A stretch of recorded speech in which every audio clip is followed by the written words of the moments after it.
I didn't realize the fork was this far back, Amber grumbled. Feels like we've been walking forever. No, not forever, Adam said mildly. 15 minutes, to be exact. We should be there any minute. It's getting colder, Louise said. She rubbed her hands briskly up and down her skinny arms as she walked. Has anyone else noticed how cold it's getting? And darker, said Joe as he looked up at the thick canopy above them. The trees were so close together here that it was impossible to see the sky. Feels almost like twilight, but we're a long way from nightfall. Mike was walking behind Sandy, at the rear of the group, and he wasn't paying much attention to the conversation.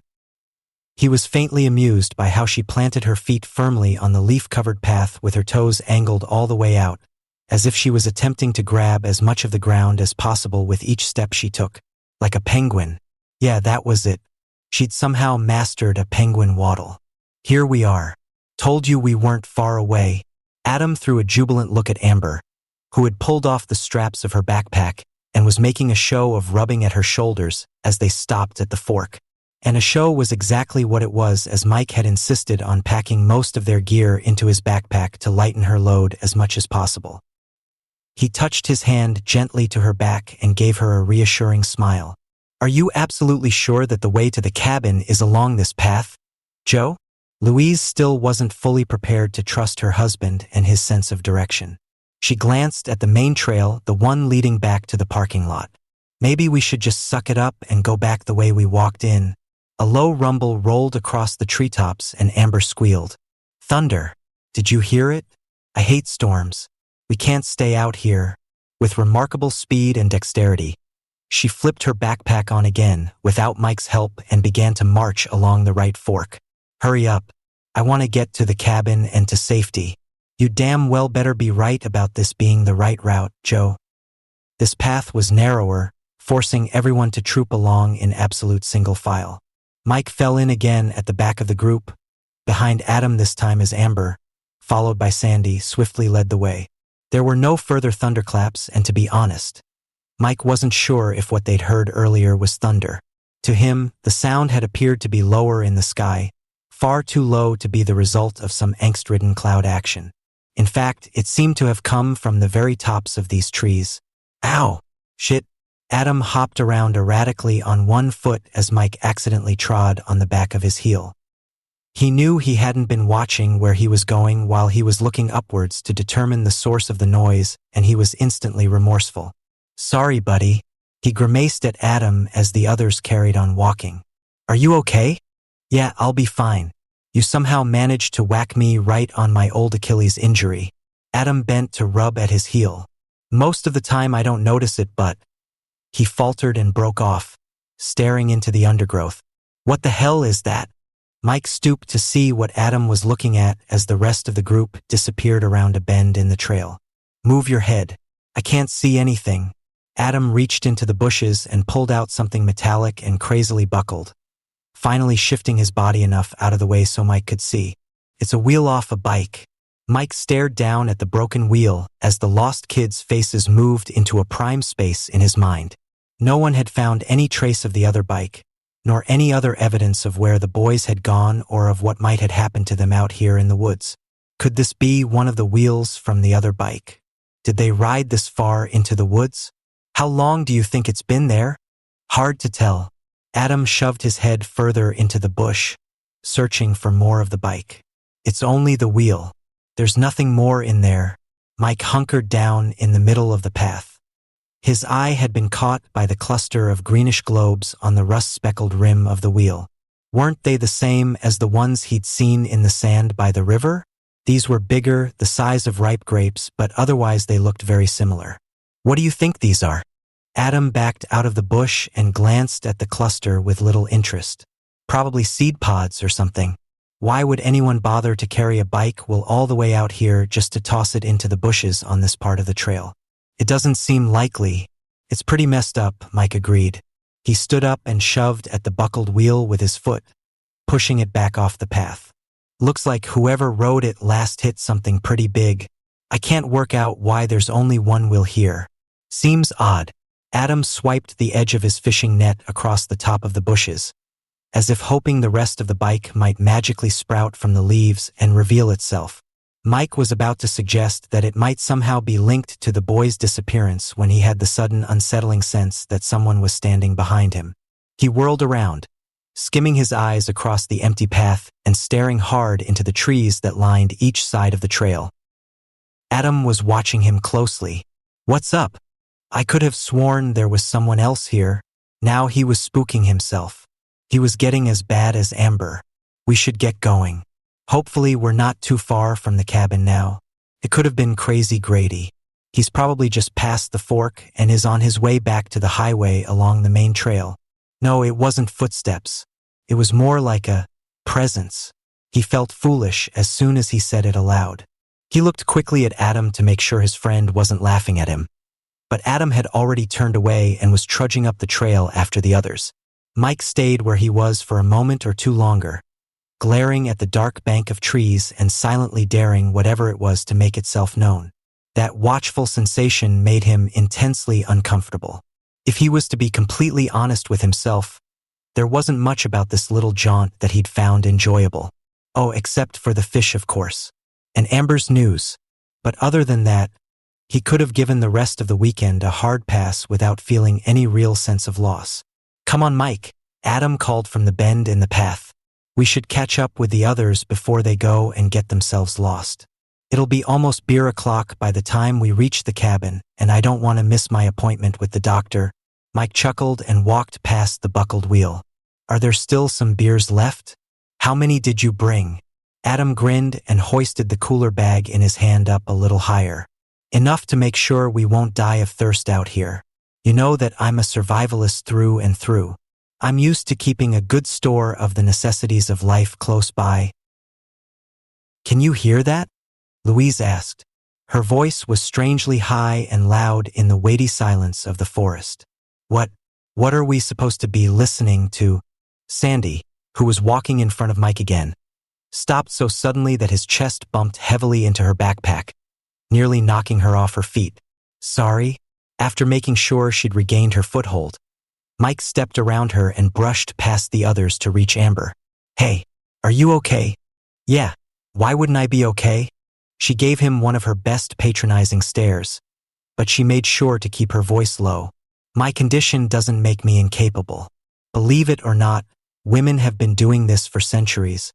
Mike bit back a retort about how she seemed to be using her condition in a multitude of different ways, all of them dependent on her mood.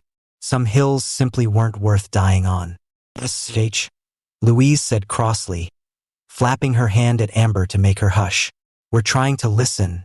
Mike arched his back, easing the light ache in his muscles from his heavy backpack as he strived to hear whatever it was that had taken Louise's attention. "Like Sandy said, what are we supposed to be listening for?" Joe asked. He sounded irritable, which Mike thought was unusual for him. He didn't tend to anger easily, generally choosing to avoid conflict rather than start it, and he was introverted rather than extroverted when it came to showing his emotions. Mike looked over at him now, wondering what had happened to make him so pissed. He and Louise had probably had an argument, one of those couple-wide disagreements that made no sense to anyone else except the two people involved. The quiet. Hasn't anyone else noticed it? It's as if we've walked into a dead zone. Louise waved her arms around, using her hands to explain. Mike had noticed this earlier. There was no birdsong, no rustle of leaves stirred by the non-existent breeze, no tiny snap of twigs underfoot from scurrying small critters, no hum of insects. The forest continued to hold its breath while it waited for the storm to arrive. No big deal, he told himself. It feels strange. Too quiet. Sandy took a step closer to Adam, anxiously scanning his face with her eyes. Is this the calm before the storm? That'd be it. Unflappable Adam was unperturbed. You're covered in leaves. She smiled at him fondly as she pulled a dead leaf from his tangle of beard, one of the many he'd collected when foraging in the bushes back there. Another one of those unsettling sensations scuttled across Mike's scalp. He scooted around Amber to take the lead. If it's the calm before the storm, we'd better step things up a bit. I've got the feeling it's going to be a good, He could hear Adam telling Sandy about the bike wheel as he followed the path around a patch of brambles. Sandy, her thoughts clearly heading down the same route as his. Asked Adam if he thought the wheel belonged to one of the lost kids, but Adam gave her a decisive no. Mike wasn't prepared to write it off quite as decisively, but then again, the wheel was fairly rusted up. If the lost kids were like most 12-year-old boys, their bikes would have been their pride and joy. They probably rode them far too often for the rims to rust like that. But then again, they had been missing for a while. How long would it take for the metal on a bike wheel to start oxidizing if it was left out here in the elements? Gum! Amber tapped him on the shoulder, chasing his thoughts away. She passed him a stick from the pack that Louise was offering around. He shoved the wrapping into his pocket and chewed on the minty pellet as he trudged onwards.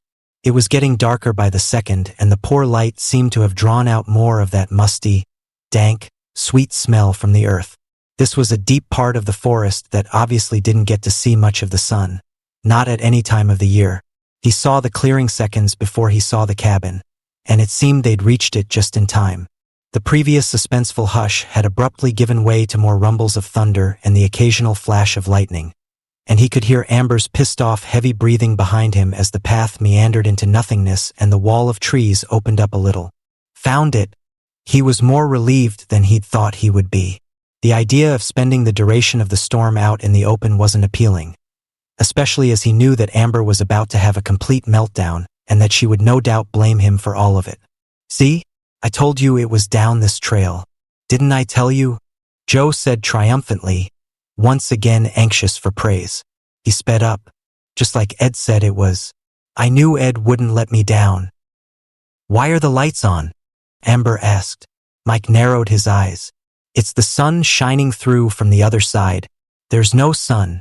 Trick of the light, Joe said merrily. The cabin was dilapidated, and that description could be used only if Mike was being kind. It was a shack more than anything else, made of rustic, unvarnished wooden planks with a low-pitched tiled roof and a thin, rusted chimney pipe. From here, it looked like it was no larger than one living space and a bedroom, although the lean-to outside the door probably added a bit of storage space for whoever had once lived here. It's hardly the Ritz, Sandy said derisively. We might be better off pitching our tents outside. The entire cabin is probably filled with spiders and dead raccoons. Louise shivered. I hope not. Mike wasn't too bothered about spiders and dead raccoons. They were easy enough to get rid of. The chimney meant there was a fireplace, and once they got a fire going and Adam handed around the rest of the beers, the weather could do whatever it wanted. There were 2 windows on this side of the cabin, as blank and staring as a pair of blinded eyes, and amazingly enough, vandals hadn't broken the panes. The hut might not look too robust, and that roof certainly could do with a reclad, but it would be more weatherproof than their tents could ever be. As if to hurry them along, a flash of lightning lit up the clearing and highlighted the cabin in sharp relief. The lightning flash was followed swiftly, too swiftly, by a loud, prolonged clap of thunder. Amber shrieked and started to run as the first fat raindrops splattered down. The group reached the lean-to in a haphazard bunch, all scrambling to get under the shelter at once. Amber managed to shove her way to the front, rudely knocking Joe out of the way as she stepped over the broken boards on the tiny porch/lean-to and reached for the door handle.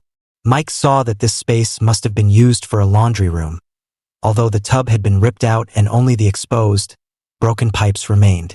Hurry up, Sandy insisted from where she still waited outside the lean-to. We're getting soaked out here. Wait! Amber grabbed at Mike's arm and dug her fingers in, squeezing at his flesh hard enough for it to hurt. There's someone inside. Mike could hear it now too. The loud and mildly disturbing sound of echoing footsteps on a bare wooden floor. He unclenched Amber's fingers from his arm and went to place his hand on the rusted door handle, just as someone wrenched it open from the inside. Crazy Grady pulled the door all the way open and stared blankly out at them, not quite meeting anyone's eyes as was his regular habit. It's not a good idea to come in here, he said gruffly. Oh, for goodness sakes, just get out of the way. That's not your decision to make. Amber bulldozed her way across the threshold, forcing Crazy Grady to step back for fear of her running him over even though she barely reached his shoulder. There's a freaking storm happening out there. You'll just have to get used to sharing this hovel with the rest of us. Mike was torn between apologizing for his wife's rudeness and asking Crazy Grady why he thought he had the rights to the cabin. However, the bum had moved across to the chipped and broken kitchen counter, and he now had his back to them as they crowded into the sparse living area. The place smelled bad, of rotting vegetation and the decaying bodies of vermin, of life abruptly ended in a stuffy, unventilated space. Overlaying it all was that faint but perceptible rotten sweet smell. For, it stinks in here. Sandy pinched her nose between her plump fingers. What in God's name is that awful stench? Look at the size of those spider webs. I knew this place would be full of spiders. Louise lifted a shaking hand to point at the gray swathes of cobwebs that dangled from the ceiling and hung down almost to the floor. Another explosion of lightning lit up the room, followed by a burst of thunder loud enough to rattle the tiles on the roof. Adam, the last one to walk inside, slammed the door hard behind them. Mike saw Amber squeeze her eyes shut, but he wasn't sure if the gesture was due to fright or annoyance. "How did you get here ahead of us?" Adam asked, once again talking to Crazy Grady as if he was an old friend he'd bumped into on a visit to his local bar. "Did you walk up the river?" "Yeah." Crazy Grady turned around, searching in his pocket for a cigarette and his battered box of matches as he did so. "It's a shortcut, but it's only been there since the last flood. Deep waters cut off the route before then. Floods can drastically change the course of rivers." "Yep, that I do know." Adam sat his fishing rod, trout net, and cooler bag reverently down on the dirty floor. He indicated the pile of dry wood and sticks beside the sooty fireplace. "Did you get that wood in?" "Got it in before the rain came." "You're not going to smoke that inside, are you?" Amber demanded. "Nope." Crazy Grady looked wistfully at the cigarette, but before slipping it back into his trouser pocket. He instead squatted in front of the fireplace and began to bundle some of the twigs into the grate. Louise cleared her throat loudly, the sound echoing in the furniture-free room. "Are you staying?" she asked imperiously. Crazy Grady grunted, which Mike thought could have meant anything from yes to get lost lady, and continued setting up the fire. Mike took his own backpack off and leaned it against the wall before walking through the doorway into the next room. His eyes widened as he spied the boards scattered everywhere in casual disarray. "Hey, come and have a look at this." The dust-covered, water-stained butterfly and moth boards were macabre but strangely fascinating in their faded, damaged perfection. The insects that someone had so carefully spread and pinned were fragile, their wings and thoraxes crumbling with age, but trace hints of their once bright colors remained. Now that Mike was holding one closer to his nose, he was suddenly aware of the smell too. A sneeze-inducing combination of musk, death, and chemicals. "Oh yuck, you've got to be kidding me. This place is a hellhole." Amber stood in the doorway, refusing to step any further into the room as Sandy, Louise, Joe, and Adam walked past her and began looking at the boards. "There's more of those giant spider webs in here. Look at that one. It's shaped like Christ on the cross." Louise's revulsion was evident in her horrified tone, and Mike had to agree that the cocoon-like husk on the wall did look vaguely human in shape and form, with outstretched arms and a faintly skull-like roundness at the top. The rain on the roof had increased dramatically since they'd come inside, battering down with a near spiteful vengeance. Mike looked up at the ceiling, searching for leaks with a trained eye. The thunder rolled again, but that last one sounded as if it was further away. Perhaps the storm was moving on already. "That one has something written on the frame." Joe pointed to a board not far from Mike's feet, lying beneath an old stick of hickory, and he bent to pick it up. There was a large, rust-colored stain in the middle of the board, which was bare save for a few small pins. Mike carried the board closer to the dim light of the window in order to read the scrawled words out loud. "Death's head moth sample 2. Malignant or mutated?" The 3 question marks at the end were pressed deep into the balsa wood frame. "Acherontia atropus. The death's head hawk moth." Crazy Grady had followed them into the room and was casually leaning against the doorframe. Amber pulled faces at Mike from the other room, staying partially hidden behind the man's scrawny shoulder. "What do you know about this?" Joe indicated the room with a sweep of his hand. "Who left all this stuff here?" "Different folks have stayed here at various times over the years. all of them claiming to be scientists or bug collectors. People have been interested in the bugs in these woods for decades now. Funny thing that Mike traced a finger over the sloping printing. The ink the writer had used had faded into a rusty red color, the same hue as faded blood. Malignant or mutated. One of Kevin's doctors had used that exact phrase when describing his tumor, explaining that sometimes a person's cells just went rogue and specialists from all over the globe were still trying to determine why. "Do you come out here much?" Adam ended his question on a sneeze. "Shit. The smell and the dust in here are playing havoc with my sinuses." He brushed past Crazy Grady on his way back to the living area. "Did you get that fire going yet?" "I don't come out here too much anymore," Crazy Grady drawled, continuing as if Adam hadn't spoken. "As I said, the changes in the river made it hard to reach, and I've never been too fussed on hiking the trails. Trails are for people who have no idea of where they're going." Mike noticed that the other man's eyes were now fixed on Sandy's not unsizable breasts. She had bent to peer at a butterfly board on the floor, and the V of her t-shirt gaped open to reveal her plump cleavage. Mike glared at him until he felt his eyes upon him, after which he hurriedly retreated to the living room to talk to Adam about the fire. Mike sat the board with the writing down on the bench that ran along one wall of the room and went to follow the men back out into the living area. He'd seen enough for now, and he was more than ready to enjoy a beer.